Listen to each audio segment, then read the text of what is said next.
bonsoir les amis. Voilà, aujourd'hui je voulais vous parler de ce shift énergétique qu'on est en train de vivre et qu'on est déjà en train de passer depuis un petit moment là.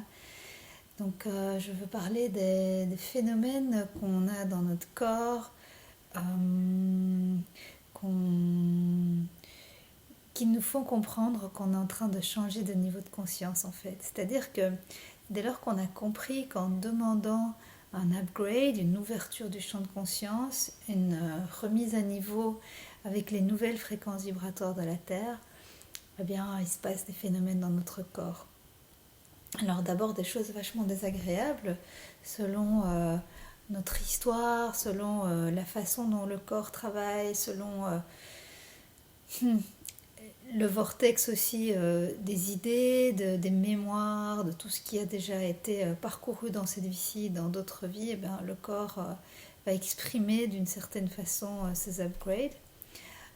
Tout ce que je vais dire ici est extrêmement intuitif. J'ai pas de connaissances plus que ce que je peux partager ici, mais c'est ce que moi je comprends de ce que je lis, de ce que j'entends, de ce que je vis, de ce que j'observe aussi autour de moi, les personnes qui sont en train de changer, d'évoluer, de passer des paliers d'évolution et de conscience. Donc ce qu'on a beaucoup, c'est des gens qui sont cloués au lit. Donc en fait, des moments où on peut pas se lever. Donc on est accablé, on est pris dans la matière, dans le corps, vraiment dans la 3D, parce qu'on est en train d'être réinformé en fait. Il faut bien se dire que c'est un processus dans l'espace carbone qui est le corps, le matériel. C'est comme un accouchement, c'est un tiraillement, c'est quelque chose qui vient transformer la matière et donc on est en train de nous nettoyer au niveau du cerveau. Donc il y a parfois des sensations de pic au niveau des connexions neuronales, au niveau de la tête en fait, dans différentes zones extrêmement précises. Moi j'ai pas encore vraiment eu ça, ce que j'ai parfois c'est des maux de tête diffus, alors que je suis pas du tout sujette aux maux de tête. Et donc ça, c'est un des phénomènes. Donc c'est des maux de tête extrêmement précis ou bien diffus qui font qu'on a une espèce de bourdonnement pendant quelques temps. Ça peut durer 1 heure, 2 heures, ça peut durer 12 heures, ça peut même durer plusieurs jours. Okay. Après, dès lors qu'on prend conscience que, bon, soit on manque d'eau évidemment, ça c'est la première cause de maux de tête, mais si on ne manque pas d'eau, si on n'a pas manqué de sommeil et qu'on est dans un état physique normal et qu'on a des maux de tête, eh bien c'est fort probablement qu'il y a un travail qui est en train de se faire. Deuxièmement, ça peut être une énorme fatigue. Moi, ce que j'ai très régulièrement, c'est que soudain, soit après une conversation, une lecture, une prise de conscience, eh bien, je suis propulsée à dormir en fait. Et donc ça dure quelques minutes où je ne peux plus rien faire d'autre et je dois aller m'allonger. Et donc ça c'est typiquement aussi des upgrades qui sont en train de se faire. Pour ça la machine humaine doit être au repos. Et donc le plus facile pour nous faire évoluer au niveau vibratoire, c'est de se poser en fait. Et donc probablement que pour le moment vous dormez beaucoup plus que d'habitude, que vous avez besoin de vous ressourcer, de vous reposer, de faire moins. Ça tombe bien, on ne peut pas faire beaucoup pour le moment. Donc tout ça est extrêmement bien orchestré. Alors il y a aussi les organes qui s'expriment, certains organes qui font mal, qui arrivent à saturation, donc c'est aussi le moment de faire la purge, le détox. On me propose d'ailleurs de manger beaucoup moins en cette période, d'éviter ce qui est café, sucre, viande. Moi personnellement, je suis quelqu'un qui est plutôt végétarienneté de naissance, mais j'ai des moments de contraire par contre, où j'ai besoin de me retrouver dans la matière et donc j'absorbe du sucre, j'absorbe de la viande et je prends du café. Donc il faut voir aussi quel est votre fonctionnement habituel et qu'est-ce qui fait que pour le moment vous avez peut-être besoin, vous êtes attiré par d'autres choses. Moi je ne juge plus ce que j'ingère, je me fais complètement confiance, je sais que tout est juste et que si mon corps a chimiquement besoin d'un peu de sucre pour le moment, c'est que c'est par là que ça doit passer. Donc ne pas avoir de point de vue sur ce qui se passe dans le corps pour le moment, être juste observant. Bon, évidemment, si vous partez dans une boulimie ou un truc qui vous rend malade, peut-être se poser des questions comme qu'est-ce qui m'appartient dans tout ça, et qu'est-ce qui est en train de s'exprimer à travers moi. Enfin voilà, on peut aussi en parler ensemble si vous voulez. Mais en principe, si vous êtes un corps fonctionnant, habituellement équilibré, eh bien, vous pouvez vous faire confiance, votre corps va aller chercher ce dont il a besoin. Si vous lui posez la question, en plus, alors là, vous êtes toujours dans le bon, c'est corps, de quoi as-tu besoin maintenant Moi, il y a des moments pour le moment où j'ai envie de rien en fait. Donc c'est très difficile de trouver une alimentation vibrante avec un taux vibratoire élevé. Donc je suis un peu regardante là-dessus. Après, j'ai des personnes autour de moi qui sont moins regardantes et qui travaillent sur leur fréquence à elles, qui vient alors aussi réverber et on peut évidemment informer l'aliment qu'on va ingérer. Voilà, moi je fais pas ça. Je regarde un petit peu, j'essaye de sentir pour prendre le moins de chimie et de biotechnologie dans mon corps, sachant que mon corps a l'intelligence aussi de travailler, de métaboliser tout ce qu'il faut. Donc c'est fort un mindset aussi, l'alimentation. Voilà, alors quand on dit travailler sur nous, bien moi je crois, et donc ça c'est de nouveau, ça n'implique que moi, ce sont des croyances, c'est on est guidé, donc dans cette ascension collective, on est guidé par des maîtres ascensionnés, par des guides spirituels, par des anges, par des archanges, par toute une panoplie d'êtres de la sphère éthérique et qui sont aussi présents que nous ici physiquement. C'est juste que nous avons décidé de nous incarner en 3D, donc dans un corps par carbone, et que nous allons vivre aujourd'hui la transmutation de notre karma par un dharma qui est allégé et par un éveil de conscience qui va nous permettre tous d'élever la fréquence collectivement. Qu'est-ce que ça va apporter? Eh bien, c'est en train d'amener que dans les 3-4 ans à venir, on va revenir vers un équilibre beaucoup plus serein. On a été là dans une course effrénée depuis 1000 ans, on appelle ça un Kali Yuga dans la philosophie indienne. C'est une espèce de descente aux enfers humaines, c'est-à-dire qu'on a été, depuis l'ère industrielle, on est vraiment allé, puis même bien avant d'ailleurs, depuis l'agriculture et les grands rassemblements humains, il y a eu cet apogée d'un système qui a été mis en place et qui gère des extrêmement grands groupes d'humains et qui ont fait perdre la tête à beaucoup, donc des énergies un peu plus dark, besoin de pouvoir, besoin de manipuler, besoin de se nourrir et de vibrer de plus en plus fort par l'extraction de l'énergie des autres en fait, donc beaucoup de vampirisme énergétique. Et là, c'est la fin de tout ça en fait. C'est ce qu'on est en train de vivre. C'est donc un espoir de revivre le paradis sur Terre, un Éden que certaines civilisations ont connu. On parle beaucoup d'Atlantide, de Lémurie, de toutes ces civilisations. Personnellement, c'est pas ma culture, donc je connais pas très bien tout ce monde, mais je voudrais juste vous partager que ça existe. On parle aussi aujourd'hui, je viens juste nourrir votre vortex d'informations, après allez vous-même creuser si ça vous parle et que ça vous intéresse. On nous parle aussi aujourd'hui de conseils intergalactiques. Donc c'est quoi ça? C'est donc des êtres d'autres dimensions qui seraient en contact avec nous et qui auraient aussi des intérêts à nous voir vibrer à une autre fréquence pour pouvoir être en partenariat ou en communication avec nous.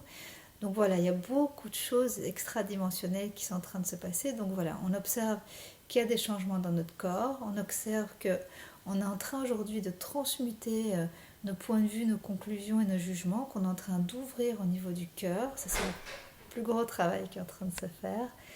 Et que du coup, par ce fait, en mettant l'accent sur de nouvelles parts d'être, cette fréquence arrive à nous faire voir la réalité sous un autre œil. Donc, disons que jusqu'à présent, nous avions une, une perception qui était basée sur les chakras inférieurs peut-être, donc plutôt au niveau chakra racine, euh, qui peut être, quand il est déséquilibré, plutôt la colère, la peur, la violence, c'est quelque chose de très puissant, de très dominant. Ensuite, on a le chakra de la sexualité, qui est aussi un chakra lié à la créativité, mais quand il est déséquilibré, ça peut aussi apporter de la domination et des pertes de valeur, etc., qui est surtout en fait en lien avec le troisième chakra du plexus solaire, qui lui, quand il est déséquilibré, de nouveau, ça apporte des sensations de perte de sens et de perte de valeur. Ensuite, le chakra du cœur, quand il est fermé, on ne sait plus se communier avec l'autre, on ne sait plus communiquer non plus. Donc on se trouve dans des espaces extrêmement seuls, isolés, qui amènent eux aussi à de la violence. Ensuite, le chakra de la gorge, communication. Chakra du troisième œil, s'il est obstrué, ben, on ne voit pas clair, on n'a que la vision 3D. Chakra ici du troisième œil, ben, il nous permet, de par la méditation, de par l'observation par d'autres médiums que la vue, de comprendre ce qui se passe en fait au niveau énergétique autour de nous. Et donc on est en communication énergétique les uns avec les autres. Ça aujourd'hui, ça a été prouvé au niveau quantique, on est en contact et on a beaucoup d'informations à ce niveau-là. Et ma foi, si on doit passer par la science pour s'en souvenir, ben oui, voilà, nous sommes en contact. Nos idées ont un impact sur la matière, ce que nous disons a un impact sur notre vie. Donc nous sommes vraiment des émetteurs-récepteurs extrêmement sensibles, extrêmement pointus. La seule chose qu'il faut garder en tête, c'est que effectivement émetteur-récepteur, mais avec un délai. C'est très important de s'en souvenir parce que beaucoup de gens, ou beaucoup de fois plutôt, on lance une vibration, donc une fréquence, on émet une intention, et puis on la lâche, d'accord? Et si on n'a pas un return en investissement de pulsation, ben on change ou alors on désespère et on revient dans quelque chose de plus négatif et du coup on émet une autre vibration beaucoup plus basse qui elle va avoir une répercussion et amener autre chose. Et donc on est toujours un petit peu en décalage. Donc ce qui est super important, de un, dans cette période, beaucoup se reposer, être en contact un minimum avec les médias et les informations extérieures parce qu'il n'y a plus rien qui n'est valable si ce n'est notre propre perception. Beaucoup boire d'eau. Moi-même, je bois vraiment pas assez. Je bois beaucoup de tisane et de choses comme ça, mais de l'eau. Comme je suis très difficile, s'il n'y a pas une qualité d'eau extrême, je finis par ne pas en boire. Donc ça, c'est un peu un problème. De nouveau, paresse, mais bon, voilà, c'est possible d'informer son eau. Donc faites-le, quoi. Je vous invite à le faire. Moi, je ne le fais pas assez, mais on a des protocoles qui existent et simplement par l'intention aussi de réinformer l'eau et de lui redonner la structure moléculaire qui va nous nourrir, c'est super simple à faire. Donc c'est juste à poser les mains et se nourrir de cette vibration qu'on a injectée. Donc voilà, ça prend un certain temps, on peut le faire pendant 5 à 7 minutes, mais waouh, quelle puissance de nouveau, et on le fait juste pas, quoi. C'est stupide, mais voilà, ça c'est l'humain. Qu'est-ce qui ferait qu'on informerait, qu'on utiliserait beaucoup plus nos ressources naturelles pour ce faire? Troisièmement, observer ses pensées, toujours être à un niveau vibratoire extrêmement élevé et quand on ne l'est pas, tout de suite se retirer de la communication, se reposer, reprendre de l'eau, écouter un mantra et réamplifier de nouveau. Donc extrême vigilance avec notre niveau vibratoire, extrême vigilance à nos besoins. Si tu as besoin de dormir, dors. On est tellement dans les devoirs, les obligations, les qu'en dira-t-on, les machins. Même moi, hein, je partage ici, mais tout ce que je connais, je ne l'applique pas à 100%. Et donc, évidemment qu'on retombe dans des travers, évidemment qu'on avance un tout petit peu moins vite. Dernièrement, compassion. Compassion pour nous, compassion pour tous ceux autour de nous. C'est un moment charnière extrêmement douloureux pour beaucoup d'entre nous parce qu'on est en train de s'éveiller, on est en train de se rendre compte que tout ce à quoi on croyait était illusion, que tout ce qui était stable autour de nous est en train de s'écrouler, que tout ce en quoi on croyait n'était pas la vérité, et que tout ce sur quoi on s'appuyait pour le quotidien même, hein, ça c'est Uranus en taureau, c'est notre stabilité quotidienne matérielle, elle s'effrite. Donc qu'est-ce que la période nous demande? C'est de rentrer en nous et de trouver en nous les ressources pour se stabiliser, pour être dans la foi, pour rester dans l'amour. Et donc c'est ça que je voulais vous dire surtout, c'est passons par le chakra du cœur, c'est un espace qu'on ne connaît pas bien. Vous trouverez des méditations de heartfulness, ça s'écrit comme un cœur, H-E-R-T. Moi je trouve que c'est la plus puissante en fait, heartfulness, c'est très beau, c'est vraiment un travail d'accueillir l'amour divin en soi et de faire couler cet amour divin en soi. On l'utilise aussi en omnéologie, alors H-O-M-N-E-O-L-O-G-I-E, qui est une technologie qui fait passer les éléments sensibles du vortex dans le cœur et qui les transmute pour les réinjecter dans les organes. C'est nouveau pour moi, mais je trouve ça top, donc je partage. On utilise beaucoup aussi Access Consciousness, donc le nettoyage des décisions, conclusions, de tout ce qui est obsolète dans notre vortex pour le dissoudre et pour ne plus être en prise à des clusters, des égrégores extrêmement lourds. Ça, on le fait aussi. Enfin voilà, on a pas mal de technologies et puis évidemment, c'est la technologie de la Kundalini que je trouve la plus puissante et que je continue à mener et donc à partager. C'est-à-dire que j'organise des groupes de 40 jours de pratique tous les matins, à 6 heures du matin, on pratique pendant 1 heure. On fait de la méditation, du chant. Pourquoi du chant? Parce que le mantra est une façon d'utiliser son sound current, sa fréquence vibratoire personnelle pour nettoyer justement tous les clusters. Donc on vient refaire vibrer, chaque mantra a son utilité, son objectif, donc c'est assez précis comme technologie. Les kriyas qu'on utilise aussi, donc ils ont tous un objectif. Dans 40 jours, en général, pour varier un petit peu les plaisirs, ce qui n'est pas complètement orthodoxe, parce que normalement c'est 40 jours du même, bien je propose 2 à 3 kriyas, donc on en fait 2 semaines, 2 semaines, 2 semaines. Peut-être que cette fois-ci on en fera 2, donc 21 jours, 21 jours, enfin 20 jours, 20 jours. Voilà, c'est une façon d'accéder à un niveau de conscience et d'observation de soi qui est beaucoup plus fin, qui est beaucoup plus large que le grossier, j'ai envie de dire. Et donc on va vers quelque chose de beaucoup plus subtil et de raffiné au niveau du fine-tuning de notre perception, de notre vécu. Okay. Donc beaucoup d'informations ici dans cette vidéo, mais j'avais besoin de les rassembler parce que je sais que beaucoup d'entre vous sont en souffrance pour le moment, on l'est tous.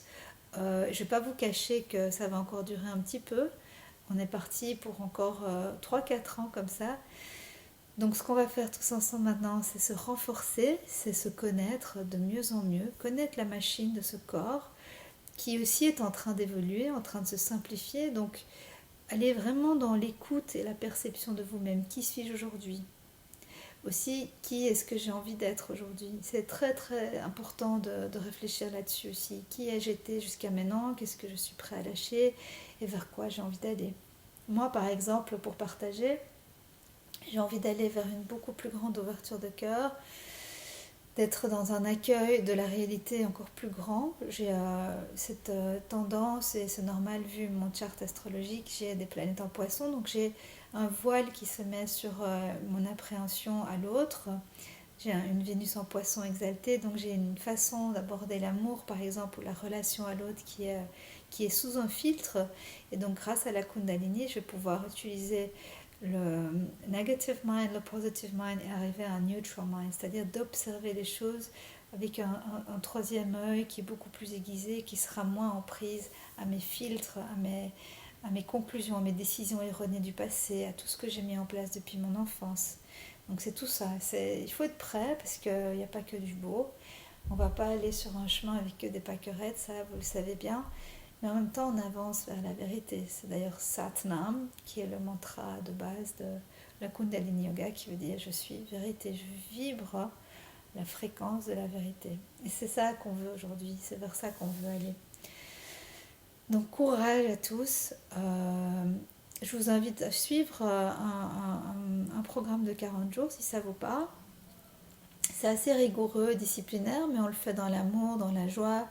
Et grâce au groupe, on tient bon en fait. C'est une façon aussi de se soutenir, de s'observer, de partager. C'est un chemin où, personnellement, en tant que guide de ces programmes, qui finalement m'apporte autant qu'à vous, puisque je suis moi-même chercheuse et praticienne. Donc, c'est pas que je suis arrivée quelque part, c'est que je suis en chemin.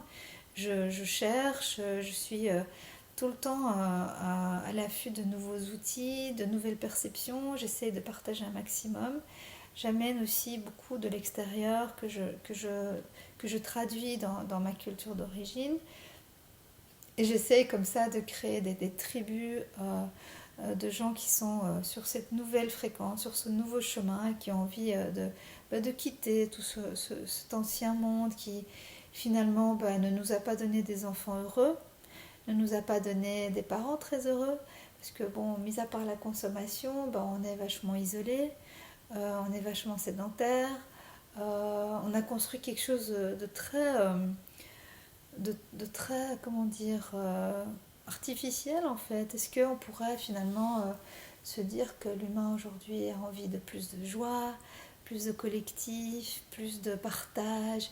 Et c'est ça l'ère du Verseau, c'est vers ça qu'on va aujourd'hui. C'est vraiment revivre le collectif. Je ne sais pas si vous avez ce film La Belle Verte, je vous invite à le chercher sur YouTube. C'est un très beau film des années 80 d'ailleurs.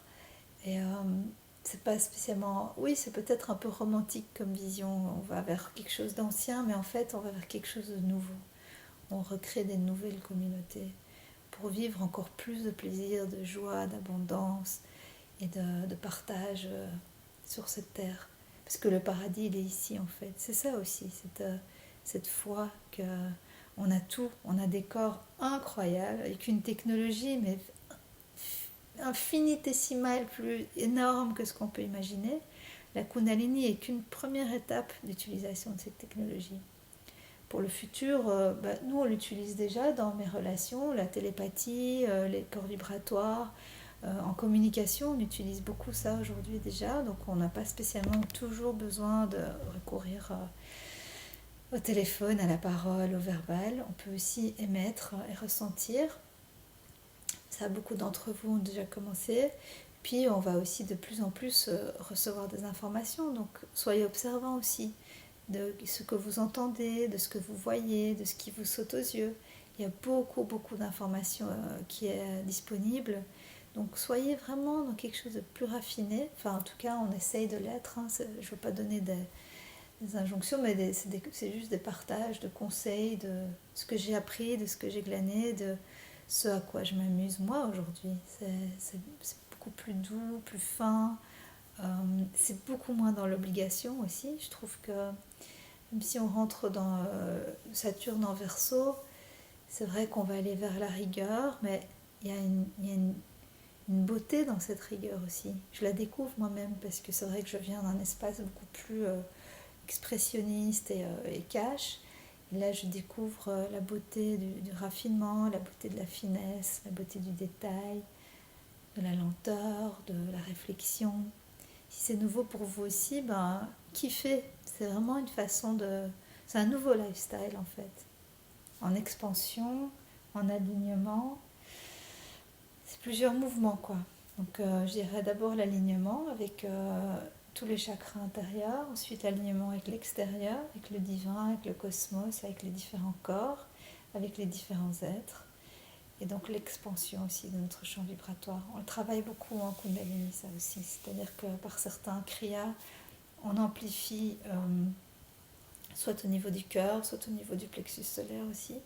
Bon, on travaille évidemment tous les chakras qui sont nos moteurs énergétiques, qui nous permettent d'avoir une sexualité épanouie, vibrante, nous avoir un rapport aux choses qui est plus fort, plus les sens sont développés, donc tout est beaucoup plus intense en fait, quelque part. On jouit beaucoup plus de la vie, du quotidien. Puis on commence à voir beaucoup plus clair aussi sur qui est qui. On navigue moins en eau trouble pour le moment, on voit beaucoup mieux. Tiens, finalement, on n'est peut-être pas sur la même longueur d'onde, donc c'est important d'observer aussi les êtres avec lesquels on est dans une fréquence vibratoire douce, agréable, qui est un nectar, une co-création, et puis les êtres où c'est un peu plus distordu finalement. Et donc c'est une période aussi où on laisse un peu la place et on se rapproche en fait avec notre famille d'âme. On appelle ça comme ça, mais c'est une famille dans laquelle la fréquence vibratoire est homogène, qui va changer aussi avec le temps, donc c'est tout évolutif. Ça, on est en train de s'habituer aussi à ce que les choses ne soient pas figées. Plus rien n'est figé aujourd'hui, plus rien n'est éternel, plus rien n'est comme la vie en fait. Les choses prennent racine, les graines germent, tout ça c'est retour aux saisons quoi.